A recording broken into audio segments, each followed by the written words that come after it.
So ayan, nag-aya nga ang aking asawa, mag-date daw kami. So ang gamit namin ay ang Honda Civic niya na 1999. Grabe, ang tanda na, matakaedad niya. Ayan, so medyo makulimlim at maulan. Nandito nga pala kami sa Tagaytay. And naghahanap nga kami ng kakainan. Sabi niya kung ano raw ang gusto ko. Sabi ko yung medyo formal, ganun. So dito nga kami napunta. At ang sweet lang kasi medyo umuulan-ulan pa. Ayan, tumakbo siya doon para ikuha ko ng payong. Sabi ko nga maghintay na lang siya ng crew.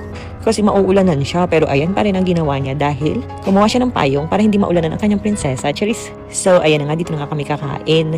Kaso nga guys, hindi natuloy ang date namin ng kaming dalawa lang dahil biglang dumating. Bigla pa lang tumawag si Ate Andy na umiiyak daw ang aking prinsesa na iniwan sa bahay. Ayan, hindi lang siya, pati yung isa umiiyak-iyak. Hinahanap daw ang kanilang nanay. So ayan na nga, ito yung kakainin namin. Fries, kani salad, chicken wings.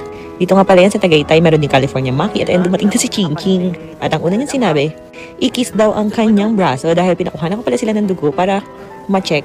Yes guys, maganda rin talaga na pinakukuhanan ng dugo ang mga bata para alam kung meron bang hidden churva, gano'n. Para lang makasigurado na okay talaga sila. So ito nga pala yung mga pinag-order namin. Ayan, T-bone, masarap dito guys. Legit yung Japan nila. Meron kasi kami nakainan, hindi siya ganito Pero ito okay talaga yung lasa niya, malasa talaga yung food. And saktong-sakto ngayong umuulan, nag-ramen nga pala kami mag-asawa.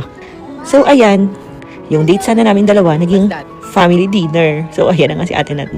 At ayan, ang dami-dami kong cravings talaga. Naparami naman yung order ko.